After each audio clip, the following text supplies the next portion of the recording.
அன்பு செல்லமே, இன்று இரவுக்குள் உன்னுடைய வாழ்க்கையில் மிகப்பெரிய அதிசயம் நடக்கும். உன்னை வேண்டாம் என்று தூக்கி எறிந்துவிட்டு போன ஒருவர் நீதான் வேண்டும் என்று உனக்காக ஒரு விஷயத்தை நிச்சயமாக செய்வார். நீ ஏங்குகிறாய் பாசத்திற்காக.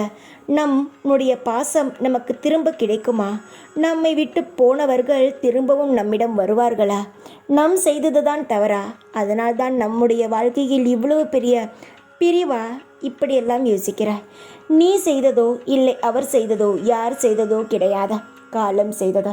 நீங்கள் செய்த வினையால் வந்த பலன்தான் இப்பொழுது நீங்கள் இருவரும் பிரிந்து இருக்கிறீர்கள். சீக்கிரத்தில் ஒன்று சேர்வீர்கள். என் தங்கமே, பிரித்து வைத்த நானே உங்களை ஒன்று சேர்த்து சந்தோஷமான என் கண்களால் மகிழ்வேன். என்னுடைய தங்கத்தை கஷ்ட நிலையிலேயே வைத்திருப்பேன் என்று ஒரு பொழுதும் நினைக்காதே. அதிசயமான நாட்கள் வேண்டும் என்று கேட்டாய். லீலைகள் நிறைந்த நாட்களாக இருக்க வேண்டும் என்று நினைத்தாய். இன்று லீலைகள் நிரம்பிய நாட்கள். என்னை நீ ஒரு பொழுதும் தவறாக எடுத்துக்கொள்ளக்கூடாது. பிரித்து வைத்திருக்கிறார் என்று நினைக்காதே. எல்லாம் உங்களுடைய வாழ்க்கையில் இருக்கும் கஷ்டங்களை நீங்கள் புரிந்து கொள்ள வேண்டும் என்பதற்காக மட்டும்தான் இவ்வளவு நாட்கள் பிரிந்திருந்தீர்கள்.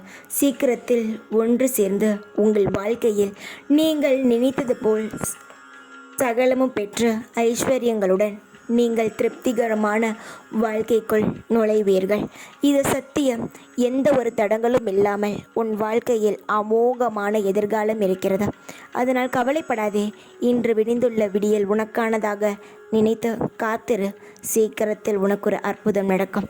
நீ எதை பற்றியும் யோசிக்காமல் உன்னுடைய செயலில் மட்டும் முழு கவனத்தை செலுத்த. மீது எல்லாம் தானாகவே நடக்கும். நம்பிக்கையாக இரு. இந்த சாயின் மீது நம்பிக்கை இருந்தால் எல்லாமே கடகடவென்று உனக்கு நடக்க ஆரம்பிக்கும். நீண்ட நாளாக உனக்கு ஒரு ஆசை இருக்கிறது. அது உனக்கு கனவாக போய்விடுமோ என்ற பயமும் சேர்ந்து இருக்கிறது. நீ ஆசைப்படுகிறாயே தவிர அதற்கான முயற்சிகளை எடுக்கிறாயா என்பது சந்தேகமாகத்தான் இருக்கிறது. முதலில் நீ ஒன்றை தெரிந்து கொள்ள வேண்டும். நீ ஒரு விஷயத்தை செய்கிறாய் என்றால் முதலில் ஒருவரை சந்தித்துதான் நீ அதற்கு பிறகுதான் அந்த செயலை நீ செய்ய வேண்டும். ஆனால் நீ ஆசைப்படுகிறாயே தவிர செயலில் முழு கவனத்தை செலுத்துகிறாயே தவிர ஆனால் நீ அவரை சந்திப்பதே கிடையாது. மறந்து விடுகிறாய். சீக்கிரமாக போய் நான் சொல்லும் நபரை சந்தி. அதற்கு பிறகு பார், நீ ஆசைப்பட்டது உனக்கு நிச்சயமாக கிடைக்கும். தடை இல்லாமல் உன் கனவுகள் அனைத்தும் படிப்படியாக நடக்க துவங்கும். கவலைகளை போட்டு மனதில் எந்த ஒரு குழப்பமும் வேண்டாம். நீ மனதில் கவலைகளை போட போட அது மேலும் உனக்கு மிகப்பெரிய கவலையாகத்தான் மாறும்.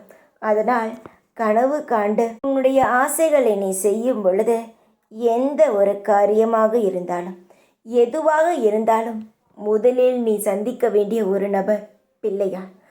பிள்ளையாரை நீ எது செய்ய போனாலும் மறந்து விடுகிறாய். அவரிடம் நீ சொல்லவே இல்லை. தங்கமே, நீ இதுவரை சொல்லாததெல்லாம் பரவாயில்லை.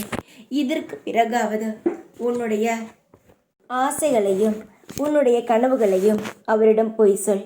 உன்னுடைய வாழ்க்கையில் தடையில்லாமல் எல்லாம் நடக்கும்.